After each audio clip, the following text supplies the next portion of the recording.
You see, friend, the truth of the matter is a person doesn't go from walking red hot with God in intimate fellowship with the Savior to a life of evil overnight. It's a slow downward process. They begin to compromise the best thing for good things, and it's not long before they start compromising good things for that which is evil. It made for good preaching years ago to curse the charismatics. After all, some of their big-name boys bit the dust to immorality. But I tell you, friend, we have just as many evangelicals, fundamentalists, and reformed people in the church that are falling. You mark my word tonight, it did not begin with them going from having a vital relationship with the Savior to total apostasy in one night.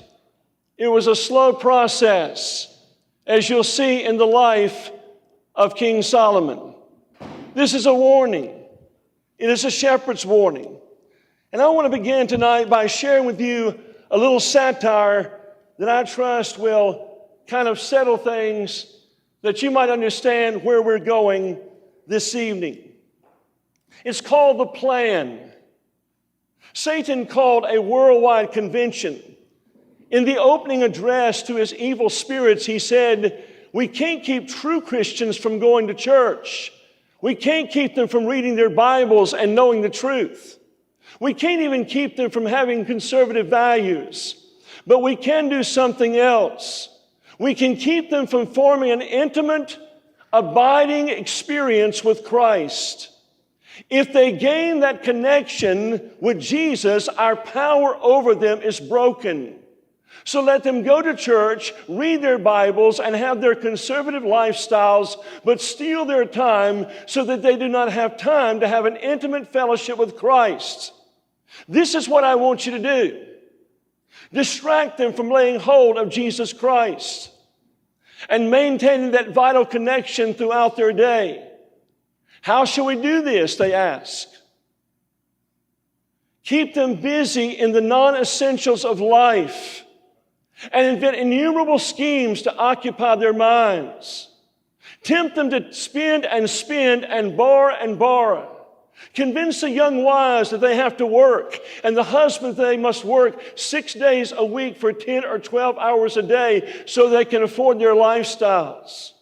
Keep them from spending time with their children. As their family fragments, soon their homes will offer no escape from the pressures of work.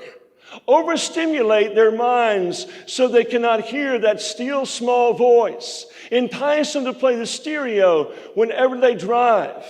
Have them keep the TV, VCR, or their CDs going constantly in their homes. See to it that every restaurant and store in the world plays music constantly. This will jam their minds and break their union with Christ. Pound their minds with news and weather 24 hours a day. Invade their time in the car with gaudy and glaring billboards. Flood their email and mailboxes with filth and junk mail to make them stumble. Even on vacation, let them be excessive. Have them return from their time away exhausted, disquieted, and unprepared for the upcoming week. Don't let them go into nature. Send them to amusement parks, sporting events, concerts, movies, and shopping malls instead. And when they meet for spiritual fellowship, don't let them talk about anything deep or where they're struggling. Discourage them from enjoying His presence when they're together. Instead, make them fearful of opening up and fill their time with small talk, idle chatter, frivolous laughter, and gossip, so they will leave with troubled consciences and unsettled emotions. Let them be involved in soul winning, but crowd their lives with so many good causes that they have no time to seek strength from Christ. Soon they'll be working in their own strength, sacrificing their family and health for the sake of the vision. It was quite a convention. At the end, the demonic spirits went eagerly to their assignments, causing Christians everywhere to get busy with life and pull them away from the one who is life. Have they been successful? You judge.